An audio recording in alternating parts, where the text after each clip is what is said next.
o Corinthians decidiu fechar com a Liga Forte União pela cessão dos direitos de TV para os próximos 5 anos, 2025 a 2029. O acordo agora será levado ao Conselho de Orientação, o CORE do clube, para apreciação do contrato que renderá cerca de 1,1 bilhão de reais no período, 220 milhões por temporada. No final de maio, o portal Meu Timão revelou que as conversas entre a diretoria do Corinthians e os responsáveis pela LFU haviam sido retomadas nos bastidores. A informação do aceite do clube foi antecipada pelo canal do blog do Macedo e confirmada pelo Meu Timão. Em fevereiro, o Corinthians recebeu uma oferta oficial da Liga Forte União que incluía um empréstimo de 100 milhões a ser realizado pela XP Investimentos e um mecanismo apelidado de colchão, que garantiria um determinado valor dependendo da posição do time na tabela. Sem resposta do clube, porém, a LFU retirou a oferta 1 mês depois. Esse mesmo empréstimo será efetivado com o sim definitivo, podendo chegar a 150 milhões de adiantamento. A parceria está aqui, acabei de receber a proposta, vou te mostrar aqui a proposta de Master, está aqui ali. Está trabalhando em cima disso. Meu, são milhões, não é questão de R$1.000, 100 mil reais, é milhões ali. Está aqui, cara. Tá aqui ali, olha aí, bicho, é tempo, cara. A gente está fechando, a gente está sangrando para buscar patrocínio, cara. São 5 meses de gestão, o que vocês querem que a gente faz? Os caras deixaram um rombo do aqui, os caras estão manipulando tudo, pra gente não contratar o jogador. Pô, eu só quero dizer que você tá sim acompanhando um programa que é verdade. Talvez a pessoa acorda às vezes na sexta falando isso aí não aconteceu, deve ser alguma coisa da minha imaginação. Alguma coisa montagem, assim. Tal, inteligência artificial. Não. Essa aí é a torcida organizada do Corinthians dentro do CT. Depois, primeiro teve essa invasão, depois no Parque São Jorge e esse capítulo que é diferente demais. Eu quero ouvir o Zé, de um presidente mostrando as negociações de um patrocínio master, reunião com ali a torcida organizada para dar satisfação. Ô Zé, eu queria que você contasse um pouco como alguém que aí, eu sempre uso a tua vivência na bola, porque a gente não tem a visão que você teve. Não, mas peraí, na época do Zé não tinha esse negócio de invasão, tinha? A torcida jogava flores, né, Zé? Mas como é que é, cara? Assim, são coisas que as pessoas muitas vezes elas não têm noção do que significa determinados gestos, né? Ontem a minha filha, que tem 14 anos, assistiu tudo isso e perguntou para mim, pai, por que eles estão fazendo isso? Legal história. Boa história. E o problema é você explicar para uma criança de 14 anos que os torcedores invadiram o local de trabalho para cobrar os trabalhadores. Como é que você vai explicar para uma criança de 14 anos? E olha que a minha filha é corintiana fanática. Isso é no Parque São Jorge. A minha filha é corintiana fanática, que nós estávamos transmitindo aqui o jogo da Sul-Americana no ano passado, que a bola bateu na trave contra o Independente, né? Ou Estudiantes. E foi para os pênaltis e eu perguntei para ela, você vai torcer? Como é que tá aí? Eu falei assim, pai, eu não vou ver o jogo porque meu coração não aguenta. A minha filha é fanática desse ponto, né? E ela não assiste. Assim, eu não concordo com isso, eu sempre falei aqui, eu acho que a torcida tem um peso enorme na arquibancada, tem um peso enorme nas suas manifestações via internet, eu acho que seria válido, por exemplo, como sempre fizeram no passado, porque é uma coisa cultural nossa, né? Se você observar, a torcida organizada do Corinthians não é diferente da do Palmeiras, não é diferente da do Fluminense, não é diferente da do Flamengo, são todos iguais. Porque nós temos isso enraizado na sociedade, especialmente no mundo do futebol, em que assim, perde duas jogadas, dois lances, ou está numa situação complicada, eu me julgo no direito de ir lá e cobrar, e se tiver que bater eu vou bater, matar ou morrer e tal. Sabe, eu acho errado. Acho que a torcida tem um lugar fundamental e importantíssimo na arquibancada. Ela pressiona, ela exige, ela tem condições de se manifestar para dizer esse jogador não é bom, esse jogador não serve ao Corinthians, esse presidente não serve ao Corinthians, esse diretor também não serve ao Corinthians. Eu acho que tem um peso muito maior. O que acontece com isso? Qual é a repercussão? Que muitas vezes os torcedores não sabem. Hoje em dia todo mundo se fala. Claro. Um empresário que tem um jogador bom para colocar no Corinthians vai olhar e vai falar assim, peraí, vamos analisar a atual situação. Time limitado, tem suas limitações, o clube endividado, vai ter que pagar 40 milhões agora, saiu a decisão da FIFA pro Rojas, se não tem transfer ban, né? Isso. Ele vai ter que pagar também pro Félix Torres, a torcida invade CT, E se tivessem os jogadores, o que seria feito? Meu questionamento, e se os jogadores estivessem ali? O que seria? Iam cobrar os torcedores, os jogadores dessa forma? Não. Poderiam muito bem fazer como faziam no passado. Presidente, queremos sentar com o senhor para conversar, já que isso não vai deixar de existir.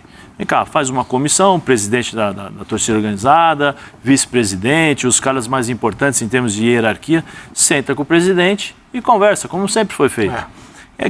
Presidente, por favor, queremos conversar com os jogadores. Vai lá, abre, que vai abrir, não tem jeito. Não, isso é histórico. Todos os clubes, isso é Aliás, histórico. é só um parênteses aqui, só um parênteses, só muda o local.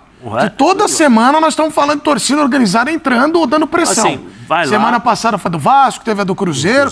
Então, o que nós estamos falando é que tem todos os clubes. Vai lá, chama os jogadores, chama a comissão de jogadores, os mais importantes. Vem cá, olha, é o seguinte, queremos mais empenho, ou estaremos com você e tal. Pronto, acabou. Eu acho que isso é válido. Agora, eu pergunto para você, o jogador que, quando o Corinthians tomou o gol contra o Cuiabá, que se escondia, ou que a bola pegava fogo, você acha que o jogador vai jogar? Não. Você acha que o jogador vai se sentir confiante para poder jogar? Você acha que um empresário vai chegar e falar assim, eu vou colocar o meu jogador... O Wallace não estava especulado... O meu jogador no Corinthians? Não. Se eu sou um empresário, eu tenho que falar a verdade, como funciona a cabeça dos empresários e dos jogadores. Pô, jogar no Corinthians é maravilhoso, mas o momento não é bom agora. E é uma instituição gigante que está vivendo essa fase. E aí é tão maluca a história. E aí uma outra... Esportes, vai mandando seu vídeo também. Põe o número aqui que eu quero a opinião da galera. Outra coisa que é uma cena lamentável. Lamentável e mostra que não está preparado para o cargo, que é o presidente. Aliás, eu ia falar disso agora, essa lamentável. Cena. Isso não é atitude de presidente. Eu pergunto se um executivo de uma empresa faria isso. Porque o Corinthians é uma empresa. E ser transparente é diferente disso, né, Zé? Ser transparente é diferente disso. De novo, presidente, vem cá, a polícia está ali, eu acho que, separa aqui a comissão, faz a comissão, vem cá, o que vocês gostariam? Gostariam de mais empenho e tal. Estamos prontos, vamos fazer de tudo. A diretoria anterior arrebentou com o clube, mostra os números, que eu sempre falei aqui, mostra os números do que foi no passado, para que os atuais presidentes das torcidas entendam o que aconteceu no passado, porque no passado há coisas seríssimas também que precisam ser explicadas e até hoje não foram, nesse sentido de gasto, como gastaram, onde gastou, tudo isso. Multa baixa, o porquê e tal. E aí depois senta e conversa e mostra, mas olha, tem aqui, isso aí não é coisa de presidente. Isso não é coisa de executivo, não é. Por mais que você esteja amedrontado ali, com medo, porque dá para ver que você o presidente está com medo, está intimidado, entendeu? Mas o presidente tem que se comportar como presidente. Lógico que sim. Tem que se comportar como presidente, por mais que ele esteja errado em determinadas situações. Isso, eu particularmente não concordo com isso. Eu não entendi, porque há poucos dias teve um protesto de torcida em frente do Parque São Jorge.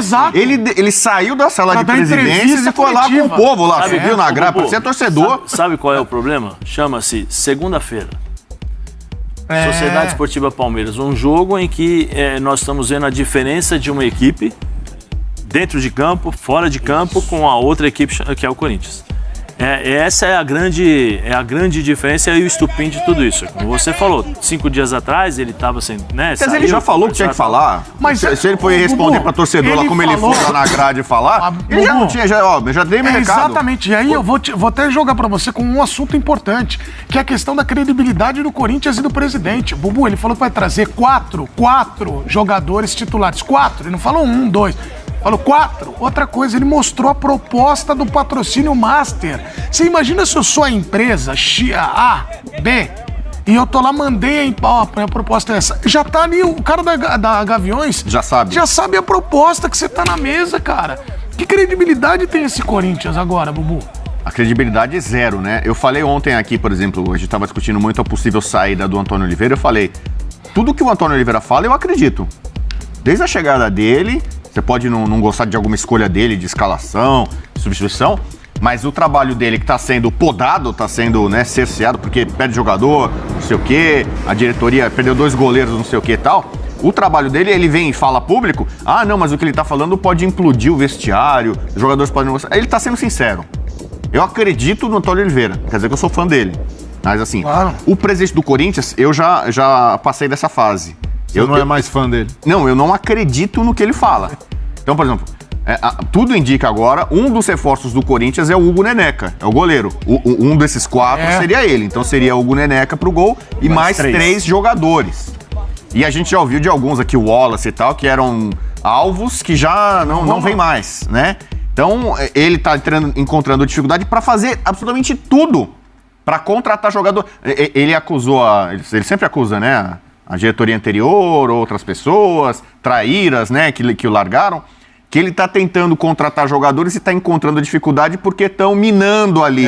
Teria gente ali, opositores, traidores, empresários jogando contra. Já fazendo então uma não estão cama deixando. pra não Então, conseguir assim, fechar ele o tá negócio. asfixiado. Esse é o termo. O CEO aqui é o Breler, mas eu vou usar um termo. Financeiramente, ele tá falando assim. Mas posso só. Eu não estou querendo defender o presidente, não é isso. Só estou querendo colocar situações para fazer com que nós pra gente pensar. pensarmos alguma coisa. Quanto tempo faz que esses empresários têm dívidas com o Corinthians? Há anos, 216, 217 milhões de dívida.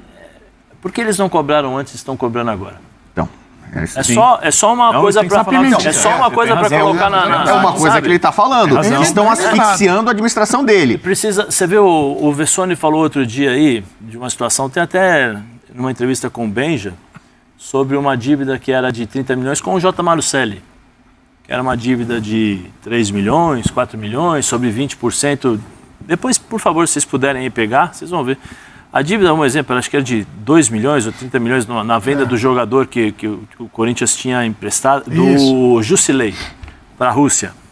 Pô, faz tempo, hein? Faz tempo.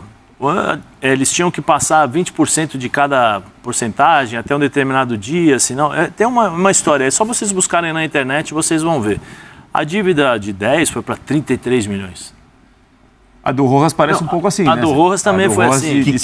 Que também não é culpa dessa administração. Mas então, se você buscar no passado, você vai ver quantas dívidas se tornaram maiores. Então, assim, obviamente ele recebeu um legado tenebroso, né? Tem muito boleto, eu falei de boleto aqui, tem muita coisa que está estourando agora que vem da administração anterior.